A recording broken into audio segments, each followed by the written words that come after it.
विनोद शर्मा, अगर राम मंदिर का मुद्दा पॉलिटिकली डिविडेंड देता है भारतीय जनता पार्टी को, तो वोटर दे रहा है। जो वोट कास्ट करने गया उसके दिमाग में राम मंदिर का मुद्दा अगर है वोट कास्ट करते हुए, तो फिर तो वोटर पर सवाल अगर आना चाहिए तो ध्रुवीकरण का, पोलराइजेशन का क्रेडिट और डिस्क्रेडिट मिलना चाहिए वोटर को। सर अनम्यूट करना पड़ेगा। इस देश में निजाम सही से काम नहीं कर रहा है और अनंत विजय जी जैसे प्रबुद्ध व्यक्ति इतनी पुरजोर तरीके से एक पॉइंट ऑफ व्यू को प्रेजेंट कर रहे हैं और इनकी नजर में शायद विश्व गुरु ऐसे ही बनेगा भारत। और उधर समीर साहब कह रहे थे कि क्या कि एक पार्टी को अधिकार नहीं है कि दूसरी पार्टी का जो मैनिफेस्टो है उसको तीखी नजर से देखे। जरूर देखे समीर साहब, लेकिन ऐसा ना करे कि फिल्म देख के आए खट्टा मीठा और बताए कि मैं तो हॉरर फिल्म देख के आया हूं। मिसरीड कर रहे हैं कि करेक्टली रीड कर रहे हैं।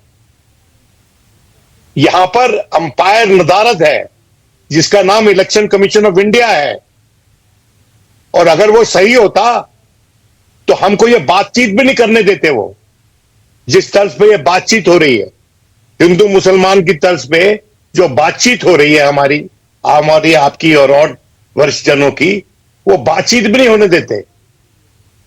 इतनी ओपनली ब्रेजनली धर्म का लिबास पहनकर इलेक्शन लड़ा जा रहा है इस देश में।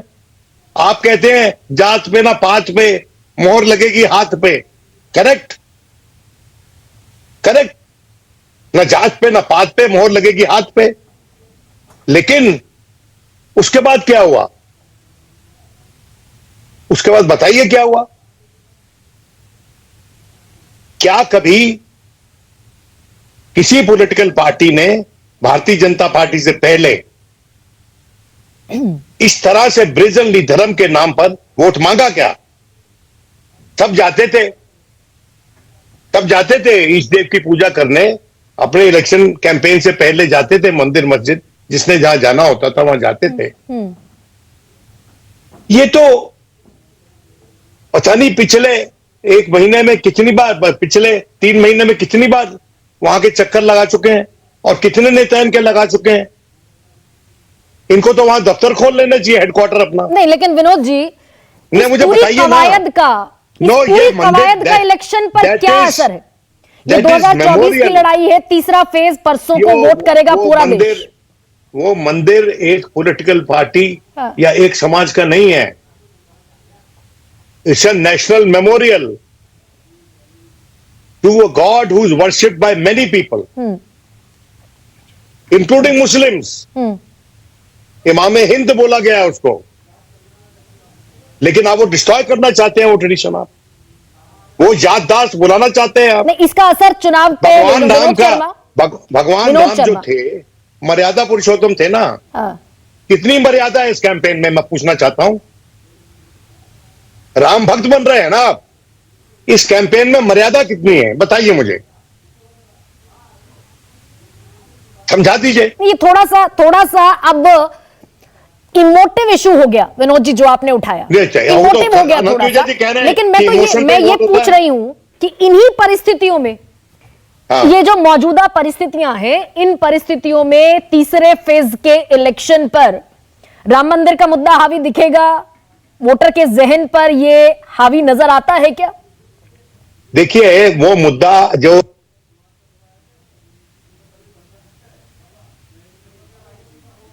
आपकी आवाज विनोद शर्मा शायद अनम्यूट। नहीं, सॉरी जी, प्लीज। मैं ये कह रहा हूं कि वो जो आपने सवाल पूछा, आप फ्रीक्वेंटली CSDS की सर्वे कोट करती हैं, उसमें भी वो मुद्दा जो है प्रखर रूप से ऊपर उभर के नहीं आया। देखिए, ये बात सच है कि हमारे देश के लोग धार्मिक हैं। ये बात सच है कि हमारे सबसे बड़े इष्ट देव भगवान राम है। लेकिन अंततोगत्वा बहुत से ऐसे मुद्दे होते हैं जो प्ले में आ जाते हैं, और बहुत बार धर्म पे नहीं जात पे वोट पड़ता है, और बहुत बार क्लास पे भी वोट पड़ता है। इस देश में कास्ट पे पड़ता है, क्लास पे पड़ता है, और धर्म पे भी पड़ता है। जुबान पे भी पड़ता है। देखिए माइनॉरिटी क्या है। नहीं, इस बार का आपका क्या है विनोद जी, इस बार का कैलकुलेशन क्या है आपका? मेरा कैलकुलेशन ये है कि ये धर्म का जो भगवान राम का जो मुद्दा है, ये कुछ हद तक सार्थक हो सकता है उत्तर प्रदेश में, अयोध्या के आसपास के इलाकों में।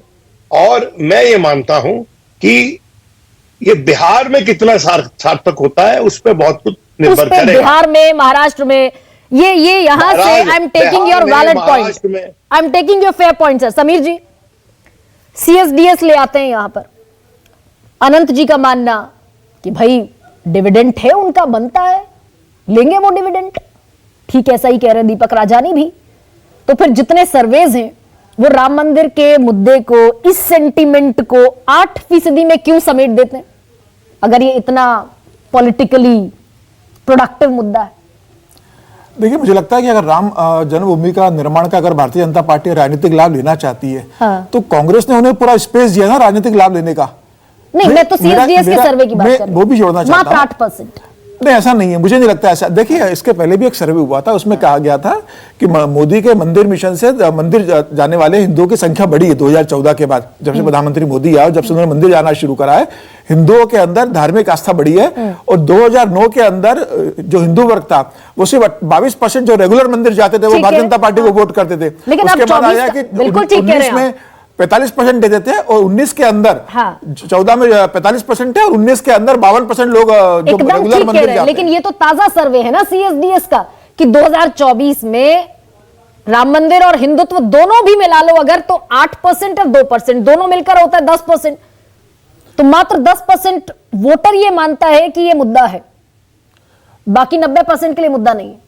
नहीं, मुझे तो नहीं लगता कि 10% होगा। अगर सर्वे को सही भी मान ले कि चलो 10% है, तो 10% भी तो मायने रखता है ना वोट बैंक का। नहीं, लेकिन अगर फिर 27% बेरोजगारी को मुद्दा मानते हैं, 23% महंगाई को मानते हैं, बिल्कुल मानते हैं। लेकिन जब वोटिंग करने जाता है आदमी, तो जब धर्म की बात होती है, जब जाति की बात आती है, तो आदमी कहता है ठीक है नौकरी 2 दिन बाद मिल जाएगी, लेकिन धर्म सुरक्षित रहना चाहिए, जाति सुरक्षित रहना चाहिए, जाति एकजुट रहे, धर्म एकजुट रहे, रोटी तो हमें मिल जाएगी। रोटी और राम की जब बात आएगी तो आदमी पहले राम को चुनेगा। आदमी कहेगा भैया राम मंदिर बना दिया है, राम की बात हो रही है, हिंदुत्व की बात हो रही है, हिंदू धर्म की बात हो रही है, पहले अपने जाति और धर्म को देखो, नौकरी तो मिलती रहेगी, हमें कोई धंधा पानी कर लेंगे। नहीं, लेकिन बिल्कुल कॉन्ट्राडिक्टरी है समीर जी। 14 में नौकरी मुद्दा थी, बन गई नौकरी मुद्दा, भ्रष्टाचार मुद्दा बन गया, महंगाई मुद्दा बन गया, 24 में नहीं बन रहा है आपकी नजर में, क्यों? इसका कारण है 2014 में तो करप्शन इतना बड़ा मुद्दा था कांग्रेस के खिलाफ, मनमोहन सरकार के 10 साल के कार्य के खिलाफ, और भारतीय जनता पार्टी ने उसे भुनाया। प्रधानमंत्री मोदी ने जब स्टार प्रचारक थे पूरे देश में रैलियां की, उसको भुनाया। कांग्रेस उसका एनकाउंटर कर नहीं पाया, वो बता नहीं पाया कि नहीं हमने 10 साल में करप्शन नहीं किया, हमने विकास के ये काम किए। और प्रधानमंत्री मोदी के 10 साल में काम देखो ना, आर्टिकल 370 जैसा उनके पास ब्रह्मास्त्र कहने के लिए, क्या उससे कोई विरोध कर सकता है? महिलाओं के लिए अगर बात करोगे तो उन्होंने महिलाओं के लिए 33% रिजर्वेशन का बिल पास कर दिया। आज वो कह सकते हैं ना कि 30% महिलाओं को आरक्षण मैंने दिया है। 80 करोड़ लोगों को प्रधानमंत्री मोदी राशन दे रहे हैं ना देश के अंदर। तो प्रधानमंत्री के पास गिनाने के लिए बहुत कुछ है। अगर विपक्ष को लगता है कि प्रधानमंत्री मोदी ने 10 साल काम नहीं किया है, तो मुझे लगता है कि विपक्ष को केंद्र सरकार के 10 साल की नाकामियों के बीच में चुनाव को लेकर जाना था। तो राहुल गांधी को यह बात नहीं करनी चाहिए थी उस समय कि हम आएंगे सरकार में, आर्थिक सर्वे करवाएंगे, उसके बाद हम संपत्ति का जांच करवाएंगे, किस जाति के पास कितनी संपत्ति है, और वो संपत्ति हम बंटवा देंगे लोगों के अंदर। कल देखिए राहुल गांधी का जो वीडियो आया है, उसके अंदर लड़के को खड़ा करके बता रहे कि ये पूछेगा नहीं कि 50% क्या है, ये अपना हक मांगेगा कि 50% मेरी जाति के लोग हैं, लाओ मुझे संपत्ति में 50% हिस्सा दो। तो राहुल गांधी बताएं ना, ये मैटर ऑफ कंसर्न है कि नहीं? आपने कहा बहुत सारे काम हुए, बहुत सारी उपलब्धि, और मैं कहती हूं, मैंने अनंत विजय से भी कहा कि जो 10 साल में पॉजिटिव हुआ उसको दम ठोक कर कहना चाहिए। लेकिन जो सवाल पूछे जाने हैं उनमें ये बड़ा गंभीर सवाल है कि मात्र 1% अमीरों के पास इस देश की 40% संपदा है। सब ठीक है, महंगाई अपनी जगह, बेरोजगारी अपनी जगह, सारी समस्या अपनी जगह, लेकिन जब वोटर वोट करने जाता है तो वो ये देखता है कि उसकी समस्याओं का समाधान किस सरकार के पास है, वो कौन सा नेता जो उसकी समस्याओं का समाधान दे सकता है। जब ये देखता है तो उसको लगता है कि प्रधानमंत्री मोदी ऐसा व्यक्ति जो आने वाले समय में उनकी समस्या का समाधान कर सकता है। और अगर विपक्ष में देखेगा तो विपक्ष के पास आज स्थिति है क्या? विपक्ष के पास स्थिति है क्या? दीपक, मिलकर चुनाव लड़ नहीं पाते, दीपक सरकार बना नहीं पाएगी एक दिन। ये चुनौती है क्या वोटर के सामने? दुविधा है क्या वोटर के सामने ये वाली भी कि मोदी नहीं तो कौन? समस्याएं हैं, बेरोजगारी 27%, महंगाई 23%, दिक्कतें हैं, लेकिन विकल्पहीनता की स्थिति है क्या? गरिमा जी, नरेंद्र मोदी के बारे में जो पब्लिक में परसेप्शन बना है वो ये है कि वो 10 साल में उसने काम भी किया है, ध्रुवीकरण जो हुआ है उसका उसको फायदा मिला है, राम मंदिर बनाया जो हमारे आस्था का केंद्र रहा है, उसकी क्रेडिट भी पब्लिक जो है वो नरेंद्र मोदी को देती है। और आज की तारीख में नरेंद्र मोदी के सामने खड़े होने वाला लीडर कौन, तो वो जो सवाल है उसका जवाब पब्लिक नहीं दे पा रही है। इसलिए सारी बातों का एडवांटेज नरेंद्र मोदी और बीजेपी को मिलता है। लेकिन मैं थोड़ा सा आपको फ्लैशबैक में ले जाना चाहती हूं दीपक जी, और बताइएगा मेरे दर्शकों को कि 24 में और उस फ्लैशबैक में अंतर क्या है।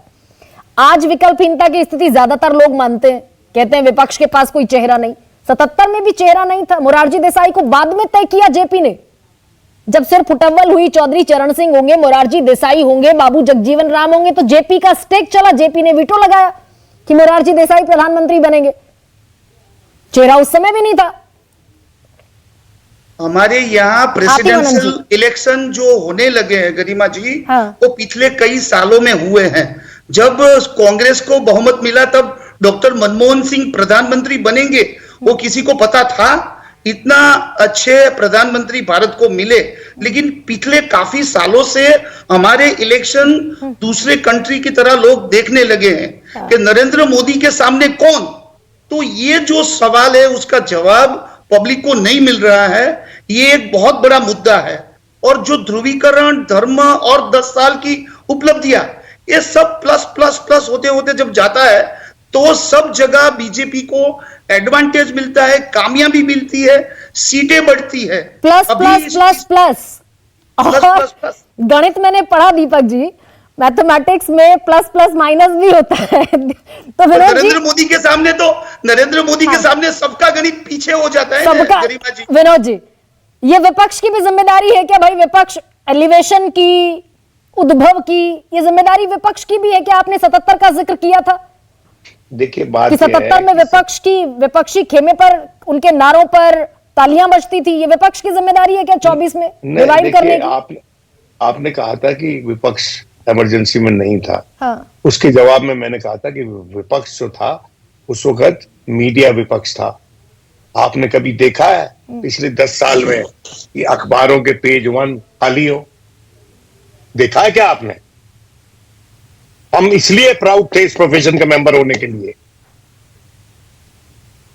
पेट्रियट पेज 1 खाली। अरे बड़े पत्र, वहां उस वक्त बड़े पत्रकार हुआ करते थे, हमको सिखाते थे। अब क्या है?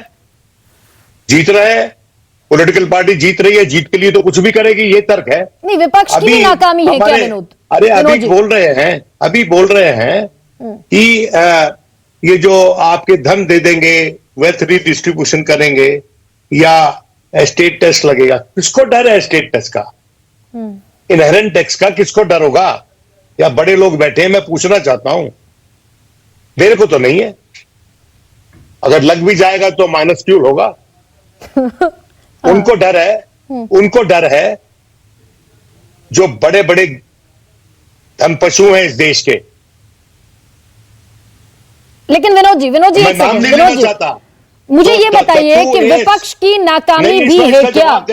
विपक्ष एक मजबूत विकल्प पेश नहीं कर पा रहा है। देखिए ऐसा है, विपक्ष मजबूत विकल्प पेश करने की कोशिश कर रहा है, लेकिन इस प्लूटोक्रेसी में उसके साथ उसकी आवाज जनता तक नहीं पहुंचने दी जा रही। मुझे आप बताओ, क्या जब एक बड़ा इंडस्ट्रियलिस्ट जिसकी वेल्थ जो है लाखों करोड़ में है, जब उसके बेटे को इनहेरिटेंस मिलती है तो उसमें अगर टैक्स लगता है तो वेल्थ रीडिस्ट्रीब्यूशन होगी, जनता तक जाएगा वो।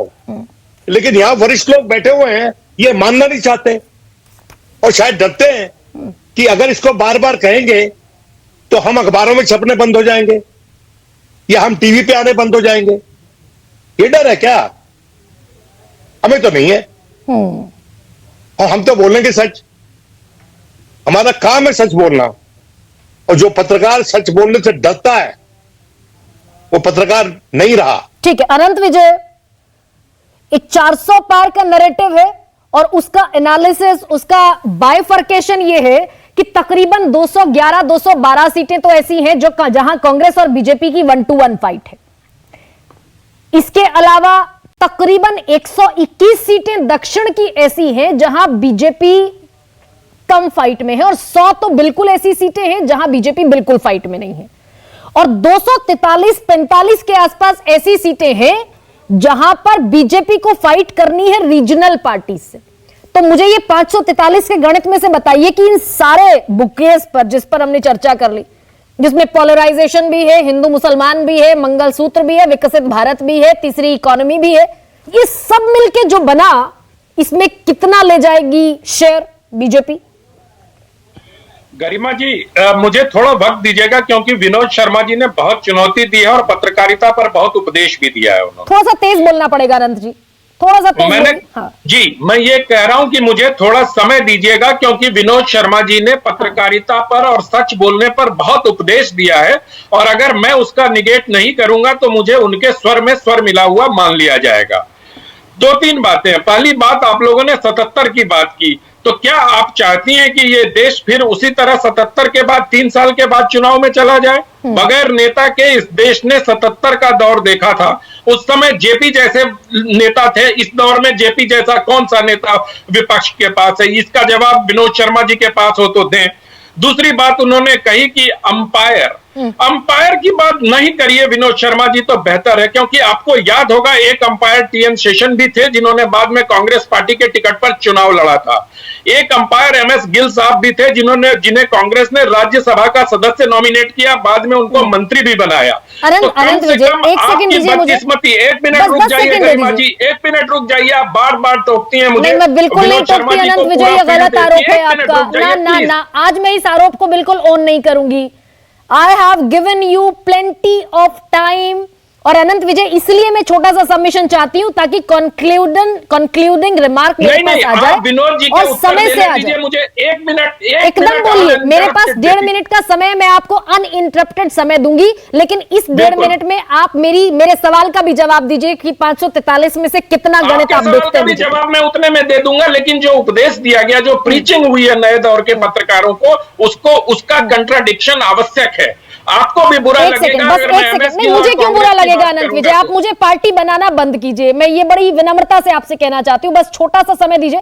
प्रधानमंत्री नरेंद्र मोदी इस समय अयोध्या में रामलला के दर्शन करते हुए, और प्राण प्रतिष्ठा के बाद ये पहली मर्तबा जब भगवान श्री रामलला के दर्शन के लिए पहुंचे हैं, और यहीं से निकलकर रोड शो प्रधानमंत्री का शुरू होगा।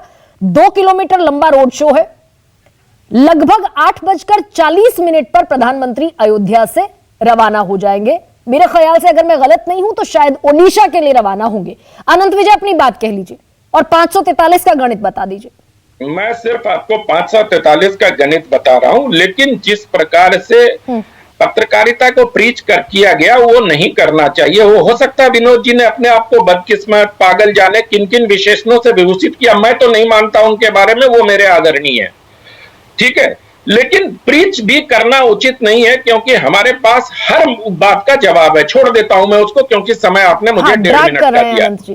आप 543 सीटों का जो आकलन पूछ रही हैं, 543 सीटों के आकलन में वो आप पिछले लोकसभा चुनाव के नतीजों को देख लीजिए, जहां से 303 सीटें आई थी। ऑलमोस्ट उन जगहों से सीटें रिपीट होंगी। इसके अलावा भारतीय जनता पार्टी का बंगाल में सीट बढ़ेगी, उड़ीसा में सीट बढ़ेगी, और दक्षिण भारत में, अगर मैं कह रहा हूं, वोट परसेंटेज काफी बढ़ेगा। अगर उनको 1-2 सीट भी वहां मिल गई, तो फिर कहां जाके सीटें रुकेंगी, इसका अंदाजा नहीं है। चलिए, तो यानी कि 303 से ज्यादा आपका जो प्रेडिक्शन है, उसके मुताबिक 303 से ज्यादा सीटें भारतीय जनता पार्टी को मिलेंगी, लेकिन जो असल गणित है 272 का, सवाल वही, सबसे बड़ा सवाल वही, और 4 जून को पर्दा उठेगा। उसके पहले आकलन, एनालिसिस, विश्लेषण, बतकही या फिर चुनावी चकल्लस, कुछ भी कह लीजिए, वो चीजें चलती रहेंगी। और कई मर्तबा बहुत बड़े बड़े चुनावी पंडित, राजनीतिक पंडित भी इस एनालिसिस, इस विश्लेषण में फेल होते देखे गए हैं। 2024 का पर्दा उठना भी बाकी। संडे सुपर स्पेशल एडिशन में फिलहाल इतना ही। फिलहाल इजाजत दीजिए। सबसे बड़ा सवाल प्रेजेंटेड